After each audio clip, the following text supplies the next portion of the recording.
All right, today we are diving into something really interesting, a new framework called NeuroAI. This is a pretty bold take on how to build AI, not just making it more powerful, but making it principled from the ground up by pulling from neuroscience, engineering, and really importantly, ethics. So let's get into it. Right from the start, the book hits you with this powerful idea. Technology, any technology, is just an amplifier of who we are as people, and AI is no different. It has the potential to magnify our best qualities, but it can just as easily magnify our worst biases.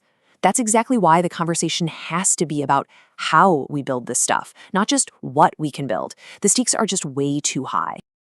AI is already this kind of invisible infrastructure in our lives. But when we talk about where it's all headed, it feels like we're stuck at this crossroads, getting pulled in two totally different and frankly, equally dangerous directions. So on one side, you've got the doomsayers, right? The ones warning about this uncontrollable existential threat. And on the other side, you have the utopians who are promising that AI is going to solve every single one of our problems. The author here argues that both of these extremes completely miss the point. One of them leads to panic and paralysis, and the other leads to just reckless development. So NeuroIA just throws out these simple stories and offers something way more useful, a method. So what is this new path exactly? Well, NeuroIA isn't trying to sell you another narrative. It's a blueprint. Think of it like a bridge that finally connects these foundational disciplines that for way too long have just been operating in their own separate worlds. The whole framework is really built on three core pillars. First, there's neuroscience, actually understanding how living organisms feel and perceive the world. Second, there's computation, taking that understanding and creating the architecture to model it. And third, and this is absolutely the key, is applied ethics, making sure that what we build is responsible from the very first line of code. And the way the book lays this all out is just super logical. It kicks off with biology, asking how did feeling even evolve in the first place? From there, it jumps into engineering, figuring out how to translate those biological principles into a real technical framework. And then finally, it brings everything back down to earth, looking at the real-world applications and the ethical guardrails that are just totally non-negotiable. So, how do you actually get from squishy biology to a rigid architecture? Well, the core technical idea in NeuroIA is all about translation. It's about taking the rules of how living things learn from experience and turning them into a functional and, this is important, verifiable architecture for a machine.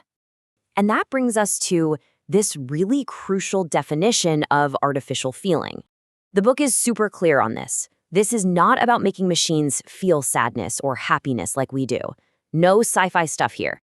Instead, feeling is defined as a measurable functional outcome.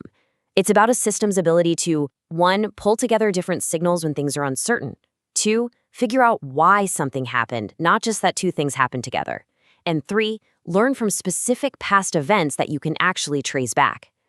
And look, this isn't just some high-level philosophy, it's an actual engineering toolkit. It proposes real methods. For instance, using evidence fusion to weigh different inputs based on how reliable they are, kind of like a detective sorting through clues. Using causal reasoning so the AI understands cause and effect. It suggests building internal models so the AI can simulate outcomes and predict consequences before it acts. And finally, episodic memory, which allows it to learn from very specific, traceable events that we can then audit later.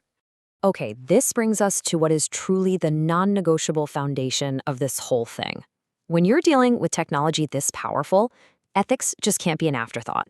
It can't be some checklist you fill out at the very end. It has to be woven into the very fabric of the design, right from the beginning. I mean, this quote just says it all, doesn't it?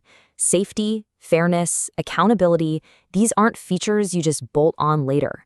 They have to be fundamental requirements from day one. It's a huge shift away from that old move fast and break things mindset, and towards a new one. Build responsibly from the start. And this focus on ethics isn't just some abstract idea. The framework is specifically designed to tackle real-world risks, things we're already seeing, like plausible errors, where an AI just confidently makes things up. It's designed to fight the amplification of bias, and that very real risk of us becoming way too dependent on AI recommendations. And maybe most importantly, it addresses what's called ontological confusion, which is our very human tendency to mistake a system that's just simulating feeling for one that actually feels. So, building a capable system is one challenge, but making sure it stays accountable and governable out in the real world, that's a whole other ballgame. And it's the final and maybe the most critical piece of the NeuroAI framework. This slide just nails it. You simply cannot separate a system's capability from our ability to govern it. Every single time an AI gets more powerful, our systems of control have to get more powerful right along with it. If they don't, you're not innovating, you're just creating unmanaged, unacceptable risk. So what does that governance actually look like? Well, it's a set of concrete, verifiable things you have to do. It means building privacy into the system's core architecture, not trying to patch it on at the end. It means keeping living documentation, so we always have a transparent record of what the model is doing. It demands regular audits, clear rules for when a system is safe to launch or when it needs to be shut down, and, critically, always keeping a human in the loop who has the final say. When you get to the end of it, the NeuroIA framework really leaves us with this profound shift in perspective. Maybe our obsession with whether a machine can feel or become conscious is asking the wrong question. The real challenge, the one that truly matters, the ultimate ethical test, isn't whether we can build sensitive AI. It's whether we can build responsible AI. And that, at its core, is a deeply human challenge.